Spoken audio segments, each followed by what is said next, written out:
Fala galera, tudo bem com vocês? Aqui quem está falando é o Luan e o nosso episódio de hoje no Pílulas do Catecismo é a criação do mundo. A história da criação está narrada no primeiro livro da Bíblia chamado Gênesis. E quando eu falo sobre criação, geralmente a primeira pergunta que os meus catequizandos me fazem é a seguinte: catequista, por que Deus criou tudo que existe? Ou por que Deus criou o mundo? E a resposta é bastante objetiva. Às vezes eles nem esperam uma resposta tão objetiva como essa. Mas a resposta que eu dou é a seguinte: Deus cria tudo o que existe porque Deus transborda de amor. Ou melhor ainda, Deus é amor. E Deus, querendo compartilhar o seu amor, Ele cria o ser humano. Mas antes de criar o ser humano, Ele cria um ambiente propício para o viver e o habitar do ser humano. Mas não é qualquer ambiente propício, não. Ele cria o melhor lugar. O melhor. É por isso que quando Deus termina de criar alguma coisa, nós vamos ver exatamente esta frase na Bíblia: Deus viu que era bom. Deus não nos teria dado nada se Ele visse que aquilo não era bom. Mas daí fica aquela pergunta: pode vir alguma coisa ruim de Deus? Não é verdade? Ok, a história da criação, ela é composta de 7 dias. Mas a criação em si é composta de apenas 6. Ou seja, em 6 dias, Deus cria a terra e tudo o que há nela. Mas no 7º dia, Deus não cria nada, Ele descansa. É o dia do descanso sabático, que até hoje os judeus praticam. Eu não tenho aqui condições de esmiuçar tudo o que foi feito dia por dia, né? Nós temos pouco tempo, infelizmente. Mas, de qualquer maneira, eu recomendaria que vocês dessem uma boa lida no livro do Gênesis, os capítulos 1, 2 e 3. Se vocês quiserem entender toda essa parte da criação e o pecado que eu vou resumir e comentar aqui, tá bom? Então vamos lá. Entendemos já que Deus cria o que Ele cria para nós e Ele nos cria por amor, por infinito amor, um amor transbordante que Ele quer compartilhar conosco. Nós somos os destinatários deste amor divino.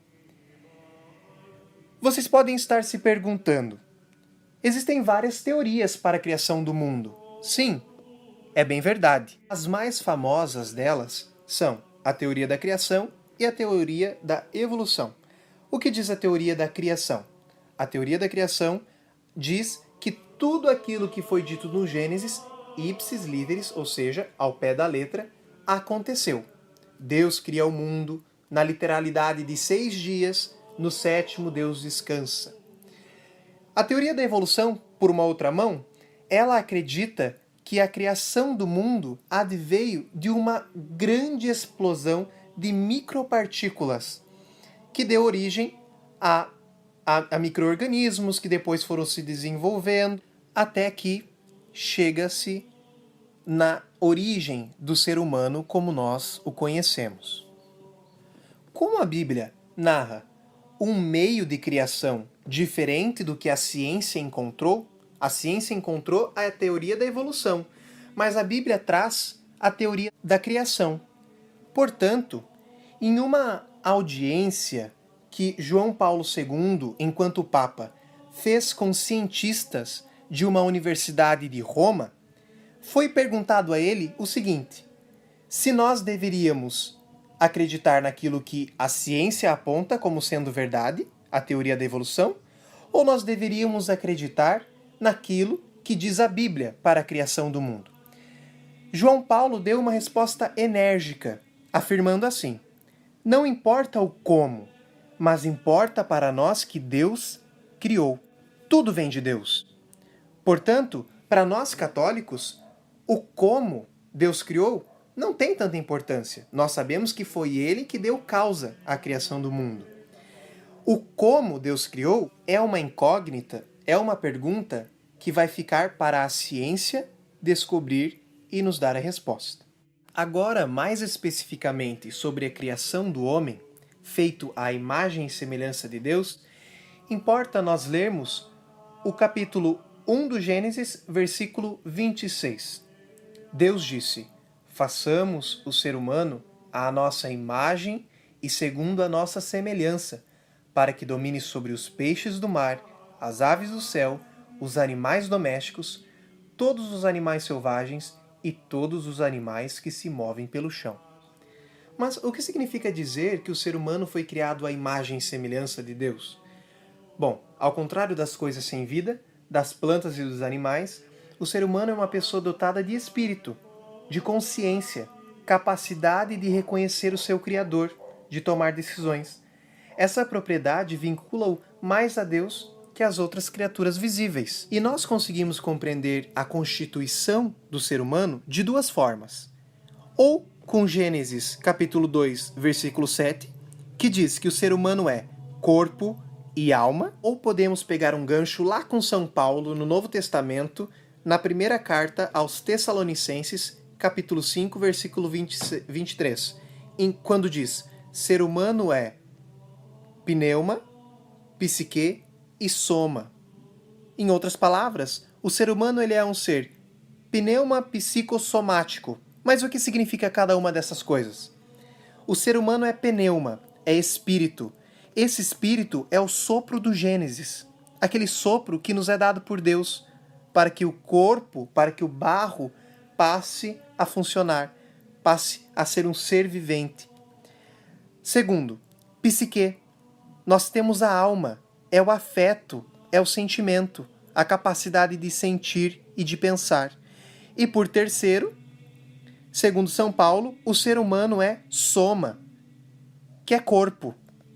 Nós somos a carne. Somos compostos, então, do sopro do Gênesis, o pneuma, o afeto, o sentimento, que é a psique, e a carne, que é a soma. Portanto, para definir o ser humano em sua constituição, do que ele é constituído, nós podemos tanto usar São Paulo, quanto aquilo que foi dito por Moisés no livro do Gênesis. O interessante também é que existe uma hierarquia na criação de Deus. E ela é formada da seguinte ordem. Primeiro, o ser humano está no topo da hierarquia, e o ser humano domina sobre todos os outros seres. Em segundo lugar, estão os animais. Em terceiro, os vegetais e as plantas. E em quarto, os microbióticos. E para finalizar, toda a criação é obra da Santíssima Trindade. E uma evidência disso está naquele versículo que nós acabamos de ler, Gênesis 1, versículo 26. Existe ali o verbo fazer colocado na primeira pessoa do plural. Deus não fala assim: faço o ser humano à minha imagem e semelhança. Ele vai dizer: façamos o ser humano à nossa imagem e semelhança. Esse façamos já nos mostra a incrível e completa união da Santíssima Trindade desde a criação do mundo. E era isso de forma bastante sucinta. Podemos falar mais para frente sobre o pecado, como o pecado entra no mundo, e até, quem sabe, sobre a origem do mal, se vocês quiserem. Se ficou alguma dúvida, deixe aqui no grupo para nós tentarmos saná-la, e eu conto com as sugestões de vocês para novos áudios. Beleza? Um abraço e até a próxima. Uma excelente semana e que Deus os abençoe.